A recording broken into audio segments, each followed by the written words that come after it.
Hello दोस्तों, स्वागत है आपका मेरे इस यूट्यूब चैनल आस्क मी पे। जैसे कि आपने थंबनेल पे देखा होगा कि आज हम सीजीपीएससी प्रीलिम्स 2021 का ऑनलाइन फॉर्म एप्लीकेशन भरने वाले हैं। तो इसके लिए पहले आप कोई भी एक ब्राउज़र ओपन कर लीजिएगा। जैसे हमने क्रोम ब्राउज़र ओपन किया है, इस पर आप सीजीपीएससी टाइप कर लीजिए, या फिर आप नोटिफिकेशन में दिए हुए www.psc.cg.gov.in भी टाइप कर सकते हैं। उसके बाद आपके पास एक ऐसा टाइप का इंटरफेस आ जाएगा जिसमें आपको ऑनलाइन एप्लीकेशन और सीजीपीएससी के होम पेज का भी लिंक दिया गया है। अगर आप सीजीपीएससी पर क्लिक करेंगे तो डायरेक्ट आप होम पेज पे रिडायरेक्ट हो जाएंगे। उसके बाद राइट हैंड कॉर्नर पे आपको लेटेस्ट के नीचे आपको ऑनलाइन एप्लीकेशन दिखाई पड़ रहा होगा। उस पर क्लिक करने के बाद आपको एक नया इंटरफेस खुला हुआ दिखेगा जिसमें जितने भी वैकेंसीज जो ऑनलाइन चल रही है उसके बारे में दिखाया जाएगा। तो हम इस पे स्टेट सर्विस एग्जामिनेशन 2021 पे क्लिक करेंगे क्योंकि हमको इसी को फिलअप करना है।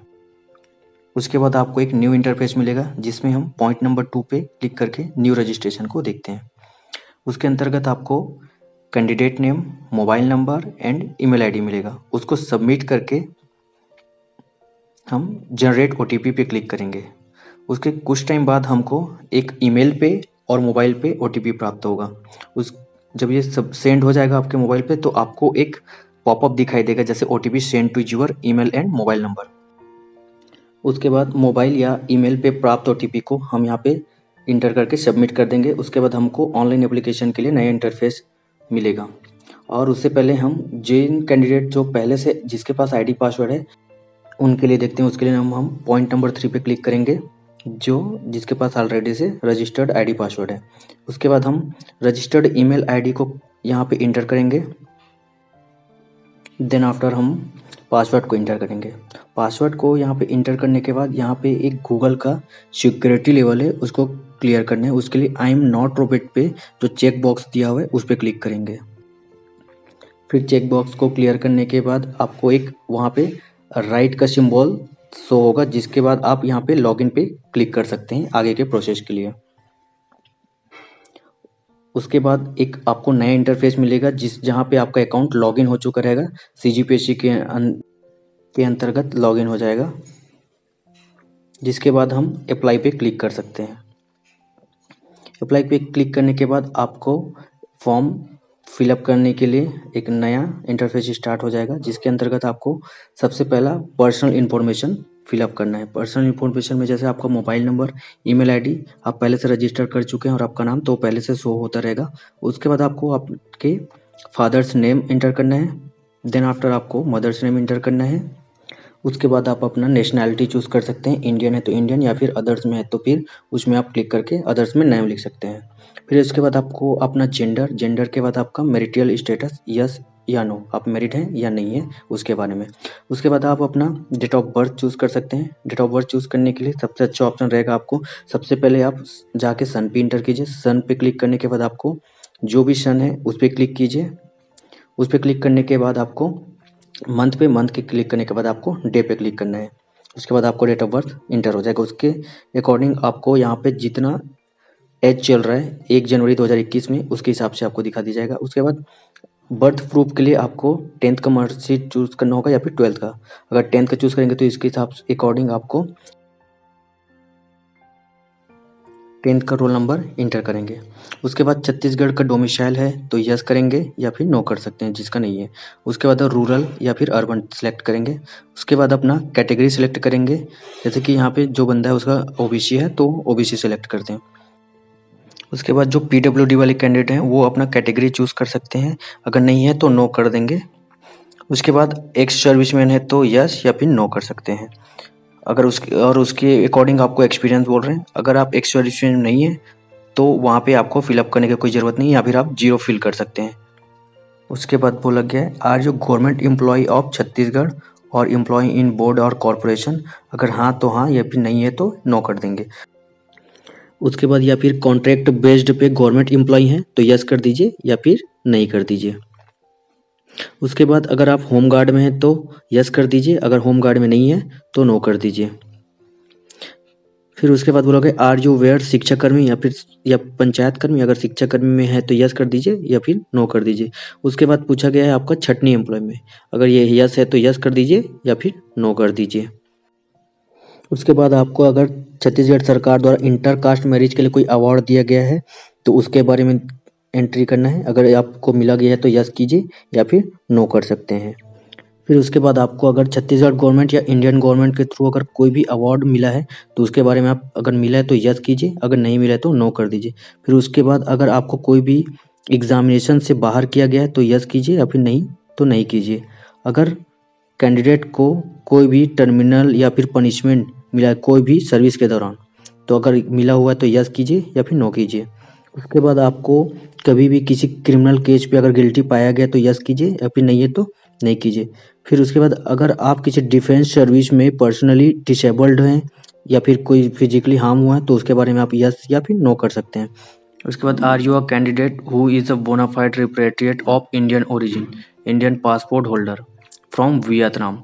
इसके अंतर्गत वो लोग आते हैं जो डबल सिटीजनशिप लिए रहते हैं। अगर हाँ तो हाँ कीजिए या फिर नहीं है तो नहीं कीजिए। Are you bona fide of Indian origin या फिर तो इसमें आप अगर नहीं है तो नो कर दीजिए। ये नेशनैलिटी नहीं, क्योंकि नेशनैलिटी अपन ऊपर इंडियन में पहले से फिलअप कर चुके हैं।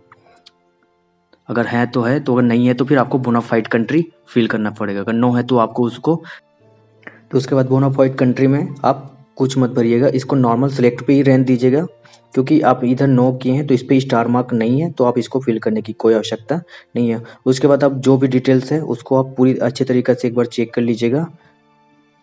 अगर आपका सभी डिटेल्स सही हैं जिसमें candidate name, father's name, mother's name, date of birth एक बार करेक्ट चेक कर लीजिएगा।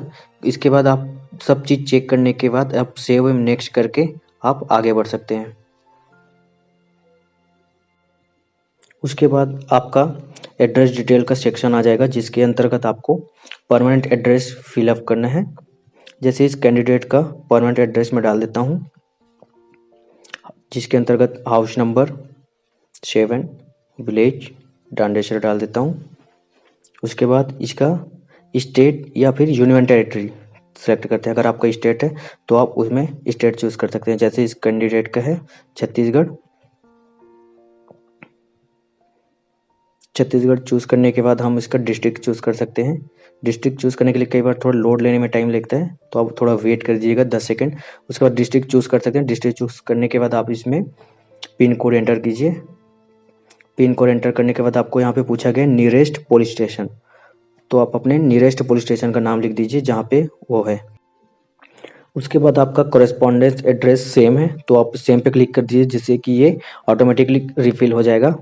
उसके बाद जैसे कि यहाँ पे नियरेस्ट पुलिस स्टेशन पे आपको नीचे में शो नहीं कर रहा है तो आप अगर आपके में टाइप हो रहा है तो टाइप कर लीजिए। मेरे में यहाँ पे टाइप नहीं हो रहा है, टाइप नहीं कर पा रहा हूँ मैं, तो फिर मैं 7 नेक्स्ट करके आगे बढ़ जाता हूँ। उसके बाद आपका क्वालिफिकेशन डिटेल्स का एंट्री करना है।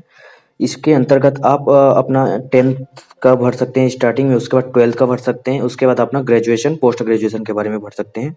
लेकिन मैं आपको डायरेक्टली यहाँ पे अपना डायरेक्ट जो हाईएस्ट क्वालिफिकेशन है ग्रेजुएशन उसके बारे में भर के यहाँ पे आपको दिखाता हूँ।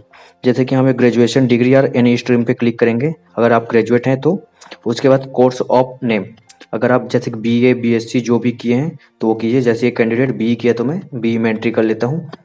उसके बाद अपने जो जिस बोर्ड से या फिर जिस यूनिवर्सिटी से आप ग्रेजुएशन या पोस्ट ग्रेजुएशन जो भी क्वालिफाई किए हैं आप उसके बारे में यहाँ पे फिलअप कर सकते हैं। इसमें आप सबसे पहले 10th का फिलअप कर लीजिएगा। 10th का फिलअप करने के बाद आप 12th का फिलअप कर लीजिएगा। 12th को फिलअप करने के बाद आप ग्रेजुएशन को जैसे मैं अभी आपको शो कर रहा हूँ सेम उसी प्रोसीजर के साथ आपको वो भी फिलअप करना है। जिसमें अगर मैं सभी फिल करूँगा तो वीडियो ज़्यादा लंबा बनेगा, इस कारण मैं आपका टाइम वेस्ट नहीं करना चाहता। तो फिर डायरेक्टली मैं आपको ग्रेजुएशन का ऐड करके दिखा रहा हूँ, उसी तरीके से आपको सबको तीनों को ऐड करना है। और मेनली अपन डिपेंड करते हैं ग्रेजुएशन बेस पे तो ग्रेजुएशन का क्लिक करना है। उसके बाद हम देखते हैं कि रिजल्ट स्टेटस, अगर रिजल्ट स्टेटस में आप पास हैं तो पास रखिए। उसके बाद आपको मार्क्स चूज़ करना है जिसके अंतर्गत आपको out of marks obtained in examination उसको क्लिक करना है। तो फिर आइए उस कैंडिडेट का हम लोग total marks and marks obtained in examination को एंटर करते हैं। जैसे इसका टोटल मार्क्स है 6800, इसका ऑब्टेन्ड मार्क्स है 5405। तो इसका परसेंटेज ऑटोमेटिकली कैलकुलेट हो गया। उसके बाद हम यहाँ पे जो नीचे शो कर रहा है ऐड, उस पर क्लिक करेंगे तो जो भी डिटेल्स हम यहाँ पे फिलअप किए हैं वो नीचे सेव होके आ जाएगा। ये जैसे मैं आपको ग्रेजुएशन का फिलअप करके बताया हूँ, सेम एज इट इज़ आपको सबसे फर्स्ट 10th का फिलअप करना है, उसके बाद 12th का फिलअप करना है, फिर उसके बाद ग्रेजुएशन का फिलअप करके 7 नेक्स्ट करके आपको आगे बढ़ जाना है। उसके बाद आपका वर्क एक्सपीरियंस का इंटरफेस आपको शो होगा, जिसके अंतर्गत जो भी एम्प्लॉय अगर भूतपूर्व कर्मी हैं या फिर शिक्षक कर्मी हैं या फिर कोई होमगार्ड में हो, वो अपना पूरा एक्सपीरियंस डिटेल फिलअप करके सेविंग नेक्स्ट करके आगे बढ़ सकते हैं। उसके बाद हमको सर्टिफिकेट एंड डॉक्यूमेंट अपलोड का सेक्शन मिलेगा, जिसके अंतर्गत हमको फ़ोटोज़ और सिग्नेचर अपलोड करना है। इसमें आपको फ़ोटो और सिग्नेचर का साइज़ दिया हुआ है, उसके अकॉर्डिंग ही आपको आप ब्राउज़ करके आप जो भी इमेज है या फिर सिग्नेचर है उसको सेलेक्ट करके यहाँ पे अपलोड कर सकते हैं। जिसमें मैं आपको फ़ोटो का और सिग्नेचर का साइज बता देता हूँ, जिसके अंतर्गत फ़ोटो का साइज़ है 30 से 100 KB और सिग्नेचर का साइज है 20 से 50 KB, जिसको आप JPG, JPNG और PNG फाइल में आप अपलोड करना है। उसके बाद आप पोस्ट डिटेल्स वाले सेक्शन में आ जाएंगे, जिसके अंतर्गत आपको पोस्ट सेलेक्ट करना है स्टेट सर्विस एग्जामिनेशन 2021। उसके बाद क्वालिफिकेशन आपका ग्रेजुएशन इन डिग्री वाला सेलेक्ट करके आपको 7 नेक्स्ट करके आगे बढ़ जाना है। फिर उसके बाद आपको जो फॉर्म फिलअप किए हैं उसका पूरा प्रीव्यू मिलेगा। उसमें आपको अपने हर एक डिटेल को केयरफुली चेक करना पड़ेगा, जैसे कि नेम, कैंडिडेट नेम, जो भी हो, father's name, mother's name, date of birth, photo, signature, सब चीज़ को क्रॉस वेरीफाई करना है। उसके बाद आपको नीचे यहाँ पे सेंटर प्रेफरेंस मिलेगा। सेंटर प्रेफरेंस में आप क्लिक करके अपने जो नज़दीक के सेंटर हैं उसको आप चूज़ कर सकते हैं, जहाँ पे आप अपना एग्ज़ाम दिला सकते हैं। जैसे इस कैंडिडेट का पास का सेंटर है जैसे कि धमतरी, तो फिर मैं यहाँ पे धमतरी सेलेक्ट करके आगे बढ़ जाता हूँ। जिसके बाद आप पे नाउ बटन पे क्लिक करके आप कार्ड के थ्रू, यूपीआई के थ्रू आप पेमेंट कर सकते हैं। जैसे अगर आप कार्ड सेलेक्ट करेंगे तो वहाँ पे कार्ड क्लिक करने के बाद वहाँ पे कार्ड नंबर, अपना एक्सपायरी डेट के बाद कार्ड होल्डर नंबर के बाद CVV डाल के आप पेमेंट करेंगे। उसके बाद आपको एक OTP प्राप्त होगा। OTP के बाद आपको OTP फिल करने के बाद आपका फाइनल जो एप्लीकेशन फॉर्म है वो सबमिट हो जाएगा। उसके बाद आप इसका हार्ड कॉपी प्रिंट कर लीजिएगा। धन्यवाद।